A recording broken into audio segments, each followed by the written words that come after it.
Hello guys! You can visit my YouTube channel, Kayod Vlogs for more videos. Let's go! Pagsimbaw sa kining kabahin nga mao ang pinakabi importante.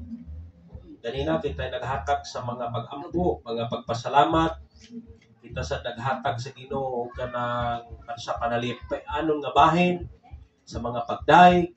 Karon ang Ginoo na sad mohatag sa iyang pulong kini nga panahon mo kini ang pagpamati nato sa pulong sa Ginoo aron makadungog kita unsay mga butang nga ikatudlo na pud sa Ginoo sa ato ining kabuntagon.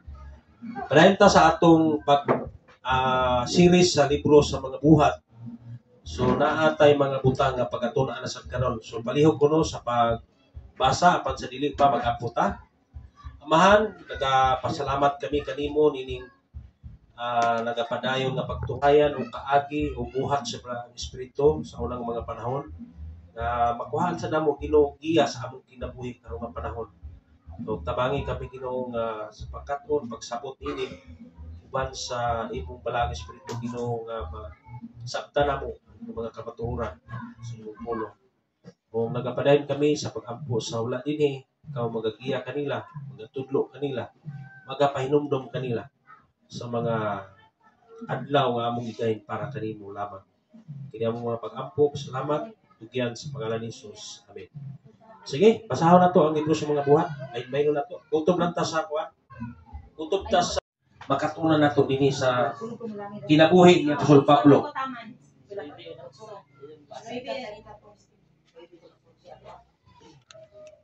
Buhat 21:37. Ug sa ila nauntang isulod si Pablo sa kampo, miingon siya sa komandante, "Mahimo bang makasulti ako kanimo?"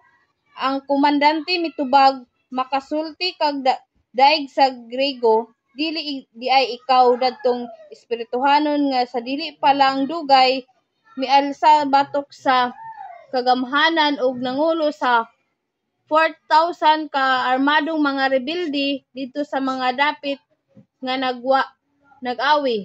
Si Pablo mitubag sa usa ka Hudyo, natawo sa Tarso sa Cilicia ug nagpuyo sa usa ka dakong syudad, ug kung mahimo pasultiha ako sa katawhan. Gitugtan siya sa komandante busa mitindog si Pablo sa hagdanan ug gisinyasan niya ang katawhan sa paghilom. Sa nahilom na sila, miingon si Pablo kanila, pinulunga ang Hebreo. Padayon. Usa ako ka Hudiyo nga natawo sa Tarso sa Sicilia apan dinhi ako nagtubo sa Jerusalem. Ingon nga tinud-an ni Gamalel, gitudloan ako sa balaod sa atong mga katigulangan sa higpit nga pamaagi ug madasigon. Akong nag-alagad sa Dios sama kaninyong tanan nga niya karon dinhi. Wala ko lungi paglutos ang mga tao na nagsugod sa dalan. Akong gidakop ug gipabilanggo ang mga lalaki ug mga babae. Ang mga pangulong pari ug ang labang hukmanan makasaksi nga nagsulti ako sa tinuod. Nakadawat ako mga sulat gikan kanila alang sa mga kaigsuonang Hudiyo sa Damasco. Busa miadto ako didto aron og nangutana ako, unsa may buhaton ko Ginoo? Og miingon siya kanako, nabuta ako tungod sa masulaw nga kahayag. Usa iagak ako sa akong mga kauban paingon sa Damasco. Dito may usa ka tawo nga inganlag Ananias nga matinud-anon kaayo sa akong balaod o gitamod pag-ayo sa tanang mga Hudiyo nga nagpuyo sa Damasco. Miduol siya kanako og mitindog sa akong giliran og miingon, "Igsuong Saulo, makakita ka na." Og niadto gayong higayuna nahibalik ang akong panan-aw og nakita ko si tanang taong nahitungod sa imong nakita ug nadungog. Busa pagpabunyag sa aron maugasan sa imong mga sala, pinaagi pagsangpit sa iyang ngalan.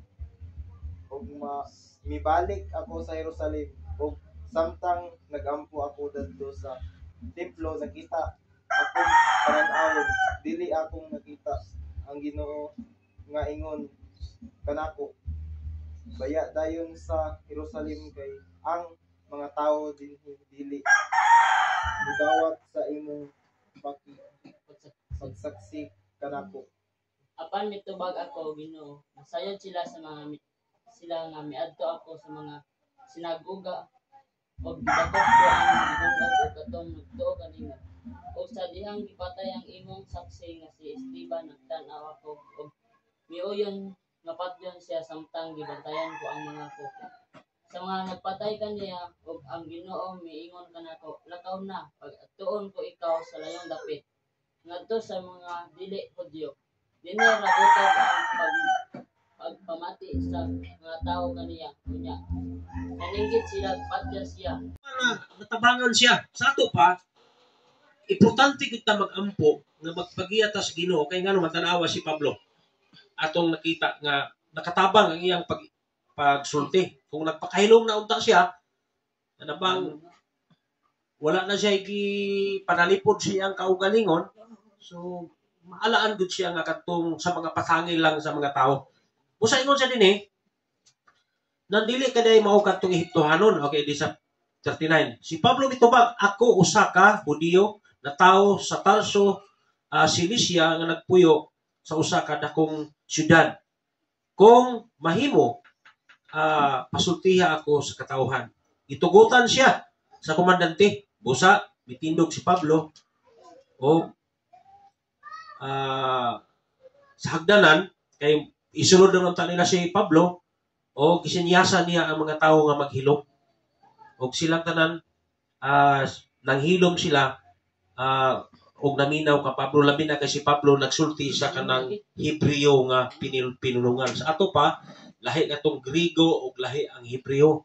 So, mailag yun nga, kanang naagyoy ebidensya ba nga si Pablo, dili din mautong daotang tao na ilang gituuhan tungod kay kato Ehiptohanon man. Sa ato pa Ehiptohanon, dili makasulti. Pero si Pablo, duha ka gani, tulo gani ka klase ang pinulungan nga iyang masulti niya.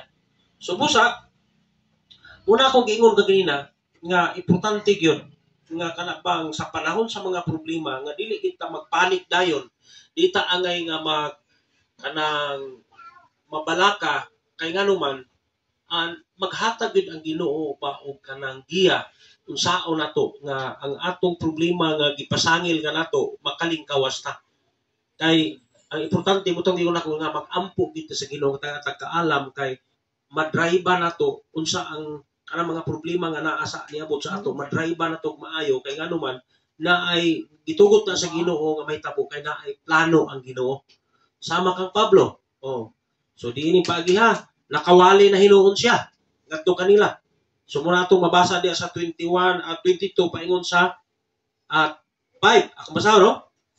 Mga igsoon o mga ginikanan, ingon si Pablo, pamatiya ako o manalipod sa akong kaugalingon.